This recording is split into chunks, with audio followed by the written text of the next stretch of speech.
Subscribe करें हमारे YouTube channel साधना gold को और पाएं वीडियो सबसे पहले। और हाँ, बेल आइकन दबाना ना भूलें। अब महात्म्य का अर्थ क्या होता है आप लोग समझ लें एक बार। भैया महात्म्य का मतलब होता है किसी की महिमा गान करना, किसी का महिमा मंडन करना।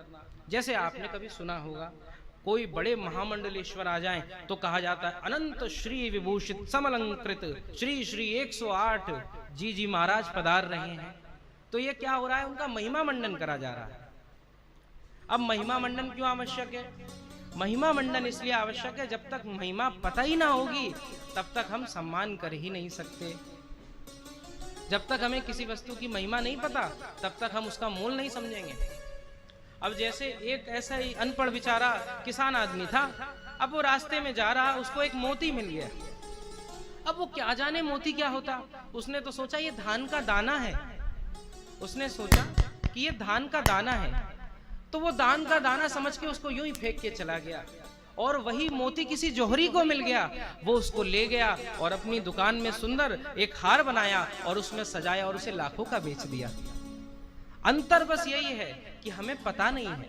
अगर उस किसान को पता होता इतना महंगा मोती है तो क्यों फेंकता, और उस जौहरी को ना पता होता तो वो हार क्यों बनाता। इसीलिए महिमा का पता होना अत्यंत आवश्यक है। हमारे वृंदावन में मीरा जी आई हैं, मीराबाई जी आई हैं। बाई जी यहाँ पर आई, वृंदावन में आगमन जब हुआ है तो जीव गोस्वामी यहाँ पर विराजमान थे। वृंदावन के 6 गोस्वामी हैं, 6 गोस्वामी हैं, सनातन गोस्वामी हैं, जीव गोस्वामी हैं, रघुनाथ गोस्वामी हैं।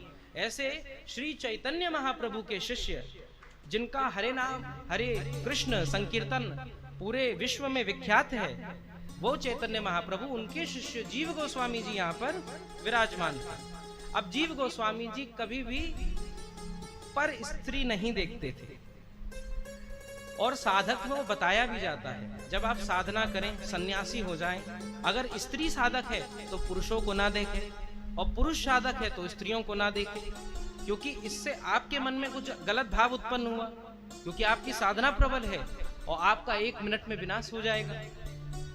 तो जीव गोस्वामी जी गुरु आज्ञा पालन करके कोठरी में अपनी बैठे, कुटिया में बैठे और ध्यान लगाए हुए।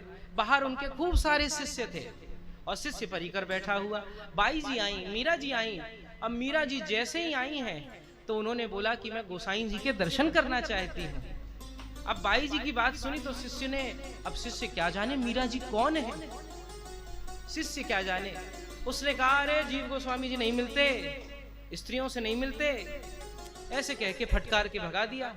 अब जब ऐसा कहा तो मीरा जी बोली एक चीज मुझे बता दो भैया कि इस वृंदावन में ये दूसरा पुरुष कौन सा पैदा हो गया।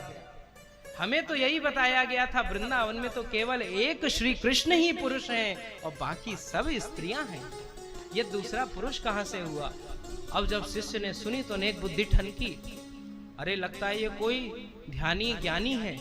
गया जीव गोस्वामी जी को बताया एक ऐसे महिला आई है और वो कह रही हैं कि इस वृंदावन में तो केवल एक ही पुरुष है, वो श्री कृष्ण है। जीव गोस्वामी जी ने अपनी समाधि छोड़ दी और तुरंत उन मीरा जी के दर्शन करने गए, साथ में बैठाला, भगवत चर्चा करी।